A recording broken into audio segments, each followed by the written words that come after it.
when the Valorian ambassador's ceremonial greeting accidentally declared sexual interest in Admiral Cathara's carapace, at 3:16 p.m., Sarah Wilson realized her career was about to become either legendary or catastrophically short, possibly both. The mistranslation had taken 37 seconds to process through official channels before 3 species simultaneously reached for their weapons. Sarah's emergency override of the Universal Translator had prevented the first diplomatic incident to begin with, interspecies mating displays, but Admiral Cathara's expression suggested Sarah's intervention might have been premature career suicide. Communications Officer Wilson, the Admiral's scales had shifted to the deep silver of profound concern. Explain your unauthorized modification of official translation protocols. Sarah clutched her personal translation device, a jury-rigged combination of military hardware and xenolinguistic software that her professors had called academically questionable and practically brilliant. The Kepler station's diplomatic wing smelled like recycled air and the collective anxiety of 3 species trying very hard not to restart a war that had killed 12 million beings in 6 months.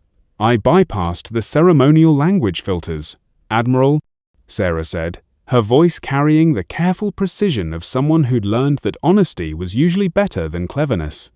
The translator was rendering Valorian mathematical poetry literally instead of contextually.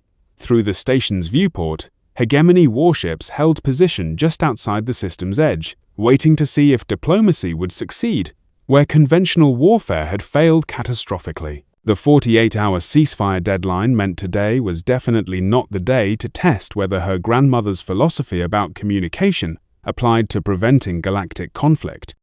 Sarah's notebook contained 47 documented translation disasters from her 3 months at the Academy, each one a small monument to the gap between what aliens said and what they meant. Her favorite was the Keth poetry that had accidentally declared war on a metaphor. Her least favorite was the funeral she'd mistranslated for her mentor Dr. Chen, turning his peaceful journey to universal understanding into aggressive tourism through space. But the disaster that had changed everything was the one that never made it into official records. The night she'd overheard her Zenthari roommate crying in what the translator rendered as honorable expressions of warrior grief, but which Sarah recognized as homesickness in any language. Her grandmother had raised her in a household where 5 languages collided daily: English, Mandarin, Spanish, ASL, and whatever her grandfather's merchant marine stories required. Words are just the surface, mija, Abuela used to say while translating between Sarah's deaf aunt and hearing cousins. You listen for what people need to say, not what they think they're supposed to say. The Academy's Xenolinguistics program had taught Sarah that universal translators operated on pattern recognition and cultural databases. What they hadn't taught her was that most species buried their actual intentions under layers of ceremonial obligation that made honest communication nearly impossible. Sarah's personal translator didn't just process language, it analyzed vocal stress patterns, electromagnetic emotional frequencies, and contextual probability matrices to determine actual intent versus ceremonial requirement. The device was technically against regulations, mostly because it worked too well. Never mistake politeness for honesty, she whispered to her grandmother's memory, then began recalibrating the translator's contextual interpretation protocols for the morning's negotiations. The negotiation chamber had been designed by committee, which meant it looked like someone had tried to make 3 different species comfortable and succeeded in making everyone equally miserable. Valorian crystal formations jutted from one wall in mathematical patterns that hurt human eyes. Zenthari battle honors covered another wall in neat rows that suggested violence organized by someone with severe obsessive-compulsive disorder. The Keth section resembled a garden that had achieved consciousness and decided to become furniture. Ambassador Zex High of the Valorian Crystalline Collective entered first, his translucent features refracting the room's lighting into patterns that calculated optimal resource distribution while expressing proper diplomatic hierarchy. His voice produced harmonics that made the station's bulkheads vibrate sympathetically. Honored representatives of competing territorial mathematics, he began, Probability matrices indicate 94.7% alignment between crystalline sovereignty equations and optimal resource distribution algorithms. Assuming variable x represents mutual non-aggression coefficients integrated through harmonic mathematical frequencies that resonate across dimensional barriers while maintaining structural integrity of established territorial calculations. The standard military translator processed this for 4.7 seconds and rendered it as, "Greetings. We propose discussing territorial agreements through mathematical frameworks that account for mutual defense considerations while maintaining optimal resource allocation across dimensional space according to established crystalline computational models." Sarah's modified translator analyzed vocal harmonics, electromagnetic patterns, and contextual probability matrices. Her display showed, "Hello, I'm scared of another war, but required to sound mathematically superior while asking for help." Sarah stared at her device, like it had just revealed classified information. The silence stretched until war speaker Crixthul entered with footsteps that suggested he was prepared for either negotiation or single combat, depending on how the morning progressed. His claws were arranged in formal configurations that the military translator rendered as appropriate ceremonial positioning for diplomatic discourse. Sarah's device noted the stress patterns in his electromagnetic field and displayed, "Trying very hard not to look as nervous as he feels." 3 hours into negotiations, Sarah faced the choice that would define her career: continue following official protocols while watching 3 species dance around concepts they all understood, or risk everything on her grandmother's belief that honesty was just kindness with better timing. The crystalline matrices of territorial sovereignty extend through spatial coordinates that intersect with regions of contested mineral significance.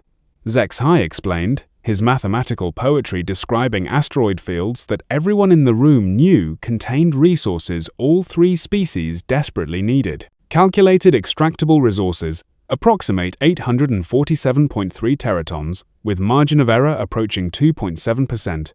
Distributed through geometric formations that suggest optimal partitioning according to established Valorian computational methodologies. The military translator rendered this as a formal proposal for resource discussion. Sarah's device showed, "We need those asteroids to survive.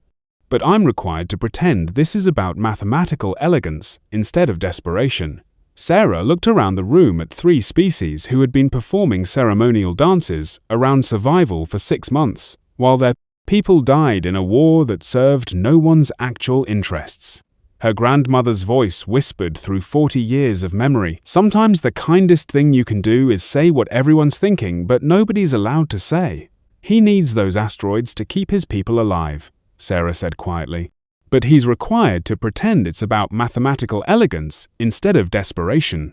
The chamber fell silent, except for the hum of life support and the sound of 3 species suddenly realizing that someone had just translated their actual situation instead of their ceremonial obligations. War speaker Crixthul's claws retracted completely. A gesture Sarah had learned indicated either surrender or profound relief. "By the 3 sacred claws," he said, his voice barely above a whisper, "the small human speaks the language of clear water in a desert of flowered words." The breakthrough came when Sarah realized that her translator wasn't just processing language. It was revealing the gap between what species were required to say and what they desperately needed to communicate. War speaker Crixthul leaned forward, his electromagnetic field radiating the stress patterns Sarah had learned to associate with warriors, trying to balance honor with practical necessity. The sacred flame of ancestral honor burns eternal in warriors who face the void with courage unmarked by retreat. Yet the wisdom of ancient battle mothers teaches that victory without survival serves neither the living nor the heroic dead. The military translator rendered this as a formal statement about Zenthari military philosophy and ancestral obligations. Sarah's device analyzed his vocal stress, electromagnetic anxiety patterns, and the probability matrices of what a warrior would actually need to say in this situation. Her display showed, "We're terrified of looking weak, but our people are dying, and we can't win this war alone." Sarah met Crixthul's compound eyes directly. "You're scared of looking weak, but your people are dying, and you can't win this war alone."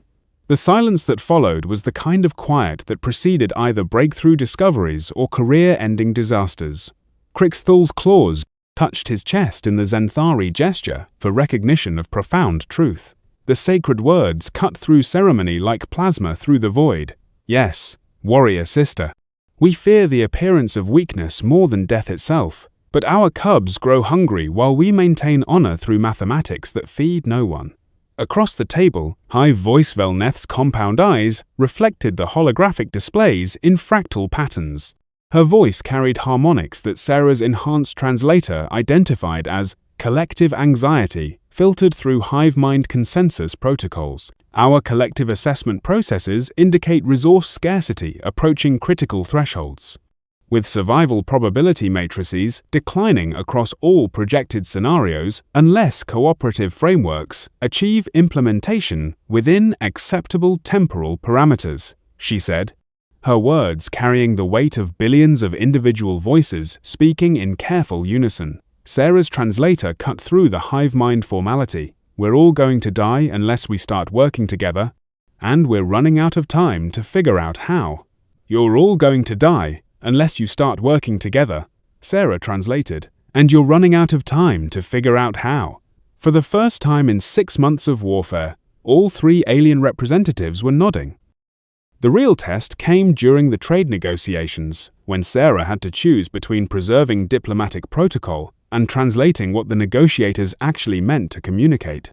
Ambassador Zexhi's crystalline features brightened to patterns that his species used to indicate mathematical excitement, tempered by territorial anxiety. The harmonic frequencies of our economic productivity matrices resonate through dimensional calculations that amplify resource generation across multiple parametric variables, with efficiency coefficients approaching theoretical maximums when integrated through cooperative algorithmic frameworks that maintain sovereignty while optimizing collective output ratios. The standard translation rendered this as a formal economic proposal with mathematical precision requirements. Sarah's device analyzed the subharmonics of his voice, the electromagnetic patterns of genuine enthusiasm fighting against ceremonial obligation, and the probability matrices of what a desperate civilization would actually want to communicate about trade. Her display showed, we're good at making things, we want to trade with you, and we think everyone would benefit.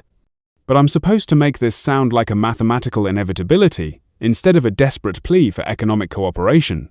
Sarah realized that 6 months of warfare had brought 3 species to the edge of extinction, and now they were performing ceremonial dances around concepts that could save all of them if they could just admit what they actually needed. You're good at making things and want to trade, she said, her voice carrying the quiet confidence of someone who had learned that the most radical act in diplomacy was telling the truth. You think everyone would benefit? But you're supposed to make this sound inevitable, instead of admitting you desperately need this to work. Zexhi's mathematical harmonics shifted to frequencies Sarah's translator identified as profound. Relief mixed with residual anxiety about protocol violations. The small human's computational accuracy exceeds our ceremonial requirements. Yes, we possess manufacturing capabilities that could benefit all parties. And yes, we require this cooperation for optimal survival probability calculations. War Speaker Crixthul's electromagnetic field radiated what Sarah had learned was Zenthari satisfaction. By the wisdom of ancient commerce warriors, we possess defensive technologies they require, and we desire their computational components for fleet coordination matrices that could end this war through superior tactical integration. You have things each other needs, Sarah's translator confirmed, and you could end the war by sharing them instead of fighting over them. You have things each other needs, Sarah said, and you could end the war by sharing them instead of fighting over them. The room absorbed this revelation with the collective enthusiasm of species discovering that survival might be an option after all. The crisis arrived when senior diplomatic aide Velnara discovered that Sarah had been bypassing 6 months of carefully crafted ceremonial language to translate actual intentions. This human has been sabotaging established diplomatic protocols, Velnara announced. Her Valorian features sharp, with professional fury, that masked deeper anxiety about failure. The Galactic Council requires immediate termination of unauthorized translation methodologies and complete restart of negotiations, according to established ceremonial frameworks. Through the chamber's viewport, Sarah could see the hegemony warships adjusting their positions. The ceasefire deadline was now 3 hours away. Admiral Cathara's scales shifted to colors that indicated professional crisis management protocols. Communications Officer Wilson, explain your unauthorized modification of standard translation procedures. Sarah stood slowly, her modified translator humming quietly at her side like a mechanical conscience. The device had learned to recognize not just what species said, but what they needed to say beneath layers of ceremony, protocol, and fear. Admiral, my grandmother raised me in a house where 5 languages met every day, she said, her voice carrying the quiet strength of someone who had learned that honesty was just courage applied to communication. She taught me that words are just the surface. You listen for what people need to say, not what they think they're supposed to say. She looked around the room at 3 species who had been dying for 6 months because they couldn't admit they all wanted the same things: survival, prosperity, and peace. These representatives have been using ceremonial language because diplomacy requires it, but underneath all the mathematical poetry and honor metaphors and hive-mind collective wisdom, they actually agree on everything important. They want to end the war, they want to trade, they want their people to survive. The translator wasn't broken. It was just cutting through the ceremony to show what they actually meant. War Speaker Crixthal stood slowly, his claws extending in patterns that suggested he was prepared to defend something he considered sacred. The small human speaks truth that cuts through deception like plasma through void. Her words reveal not weakness, but the strength to name what we fear to acknowledge. Zex High's mathematical harmonics resonated with unusual intensity. Her computational precision bypasses ceremonial inefficiency to reveal optimal solution pathways with accuracy ratings that exceed theoretical diplomatic models. Her translation protocols serve truth rather than protocol. Hive Voice Velneth's compound eyes focused on Aid Velnara with the systematic attention of someone whose collective assessment processes had reached a definitive conclusion. Our unanimous evaluation indicates 99.7% preference for continued negotiations through honest translation frameworks, rather than ceremonial deception that serves no survival positive functions. 6 months later, the Kepler Accords were being studied in diplomatic academies across the galaxy as the most efficient peace treaty in recorded history. The 3-species alliance had not only ended the hegemony war, but created economic cooperation that exceeded all projections. The contested asteroid belt had become the foundation for joint mining operations that made all 3 civilizations more prosperous than they had been before the war. Sarah Wilson, now Director of Contextual Translation Services for the Galactic Diplomatic Corps, still carried her modified translator, officially designated as Interpretation Protocol Enhancement System, in the technical specifications. Her device had become the template for a new generation of translation technology that analyzed intention rather than just language. Her final report, filed in the Diplomatic Corps' central database under both Translation Innovation and Accidental Revolution, contained a single observation that would be quoted in xenolinguistics programs across the galaxy. The best translation isn't the most accurate one, it's the one that helps everyone understand what they're really trying to say to each other. Sometimes the most diplomatic thing you can do is abandon diplomacy in favor of honest communication. Her translator, upgraded with what the technical specifications carefully termed contextual intention analysis protocols, hummed contentedly as it processed the morning's routine communications. Somewhere in its electronic consciousness, it had learned that the best way to serve peace wasn't to preserve ceremonial differences, but to reveal fundamental similarities that ceremony often obscured. The galaxy had discovered what happened when humans stopped trying to translate like diplomats and started translating like people who understood that survival required honesty. Even when honesty violated protocol, the wrong translator had become exactly the right one, and the universe had finally learned to say what it meant.